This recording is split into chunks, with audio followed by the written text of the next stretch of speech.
弟兄姊妹平安，今天是2023年的4月27号。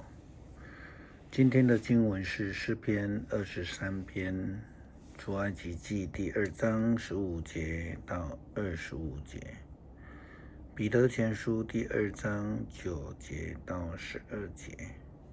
今天要跟大家分享的主题是拣选。以前的人结婚总是喜欢以相亲来做交往的媒介，所以以前的媒人婆就非常非常的重要。除了要帮托付的人家找到一个合适的对象家庭，更是要有那个3寸不烂之舌。台湾人形容媒婆所需要具备的这个口齿的能力，这样形容说，这个人可以将黑的说成白的，有这样的功力了哈。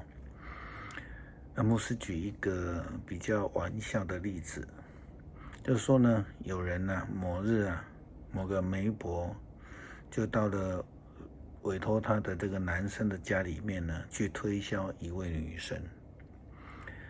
男生的家长就急着问看看这个女生是否合适。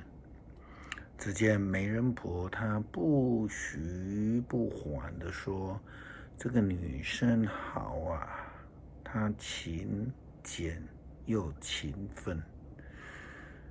结果这一门婚事就非常快谈成了那男生家长就很急可是当这一对新人结婚后，大概不到1年的时间，新郎的家长就把媒人婆找来后抱怨他们说，这个女孩子完全不像你说的什么勤俭又勤奋。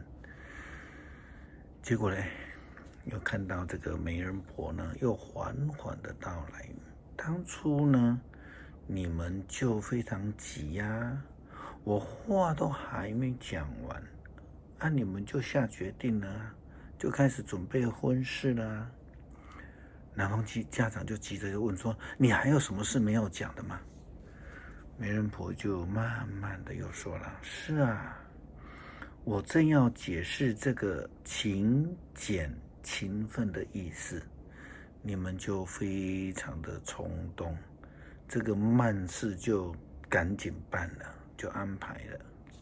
其实我要说的是，这个女生她勤吃俭做勤奋的话，台语讲的比较生动了勤俭俭做骨力开啦。事实上无论是相亲或是自由恋爱，双方都在选，谁选谁其实也不知道。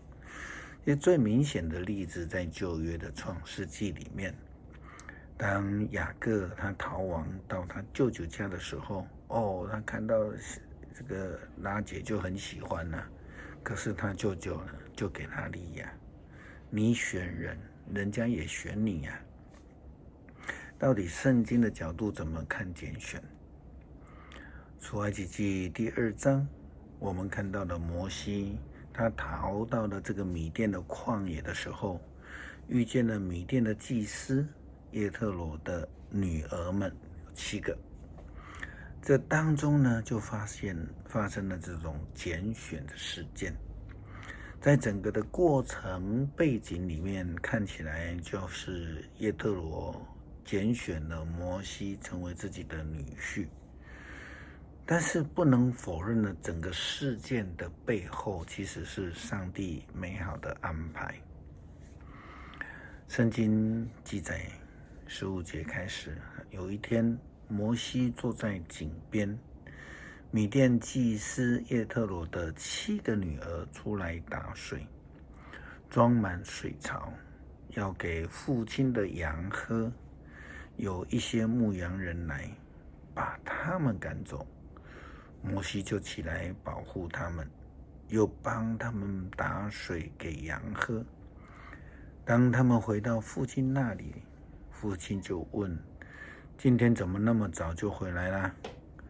他们就回答：有一个埃及人帮我们的忙，把欺负我们的牧羊人赶走了，还帮我们打水给羊喝。父亲就问女儿说：他在哪里？为什么把他留在外边？去请他来跟我们一起吃饭。后来摩西就同意住在那里。耶特罗把他的女儿希波拉许配给了摩西，希波拉就生了一个儿子。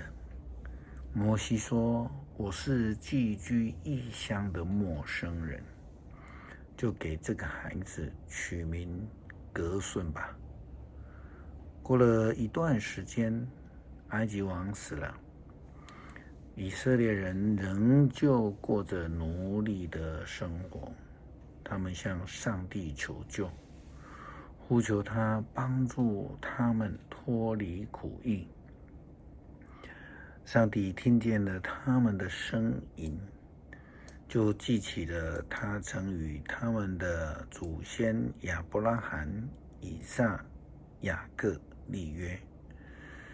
他看见以色列人被奴隶的情况，就非常关心他们。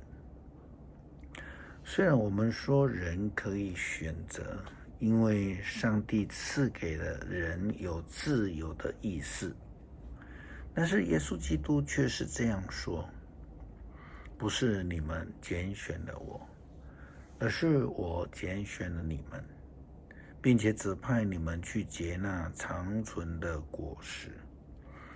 你们奉我的名，无论向父亲求什么，他一定赐给你们。这是记载在约翰福音第15章16节。主拣选了我们，如同2000多年前他拣选了彼得以及门徒们，成为他的门徒，来跟随他，来传福音，来彼此服侍，来彼此相爱。许多教会以及基督徒很喜欢引用彼得的话。经文说：但是你们是蒙拣选的种族，是王家的祭司，圣洁的国度，上帝的子民。上帝选召你们离开黑暗，进入他辉煌的光明，来宣扬他奇妙的作为。从前你们不是上帝的子民，现在是他的子民。从前没有得到上帝的怜悯，现在已经得到他的怜悯。和合本的翻译是这样说：我们是君尊的祭司。